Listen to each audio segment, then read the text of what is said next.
সবাই চাই টপ হইতে, আর তুমি যাদের থেকে আগায় যাবে সবাই মিলে তোমার নিচে ফেলে দেওয়ার ট্রাই করবে। এটাই নিয়ম বস।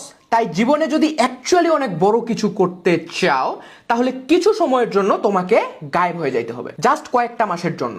জীবনের কত বছরই তো নষ্ট করে ফেলছো, নিজেকে আরেকটা বার সুযোগ দাও। 6টা মাস নিজের জন্য কাজ করো। কেউ জানবে না তুমি কই গেছো, কি করতেছো। কেউ তোমাকে কোনো ফিডব্যাক দিবে না, কেউ তোমাকে এপ্রিসিয়েট করবে না, না কেউ ক্রিটিসাইজ করার সুযোগ পাবে। তোমার সাথে থাকবে একমাত্র তুমি আর কেউ না। এমন একটা তুমি যে দিনরাত নিজেকে আপগ্রেড করতে ব্যস্ত। আর হঠাৎ করে যখন কয়েক মাস পরে লোকজন তোমাকে দেখবে, তখন সবার খবর হয়ে যাবে। কিন্তু তখন মানুষের কোনো কমপ্লিমেন্টস তোমার আর চাই আসবে না। অন্য কে কি বললো ডাজন্ট ম্যাটার, কারণ তখন তুমি জানবে একমাত্র তোমার ওপিনিয়ন ম্যাটার করে। কিভাবে তুমি গায়েব হয়ে নিজেকে কমপ্লিটলি ট্রান্সফর্ম করবে, এটার 3টা লেভেল আছে। ফার্স্ট লেভেল হইলো কেমনে গায়েব হয়ে যাবে, সেকেন্ড লেভেল কিভাবে তুমি নিজেকে ট্রান্সফর্ম করবে, আর থার্ড লেভেল হইলো সম্পূর্ণ নতুন রূপে কিভাবে সবার সামনে ব্যাক আসবে। কিন্তু এর যে কোনো একটা লেভেলে যদি ভুল করো, বিশেষ করে লাস্টের লেভেলে, তাহলে তোমার ট্রান্সফরমেশন কিন্তু হবে না, আর এটা রিগ্রেট থাকবে সারা জীবন। সো বস, চলো শুরু করা যাক। প্রথমেই তোমাকে যেই কাজটা করতে হবে সেটা হলো তোমার মুখ বন্ধ রাখতে হবে। মনে রাখবে, you can change your world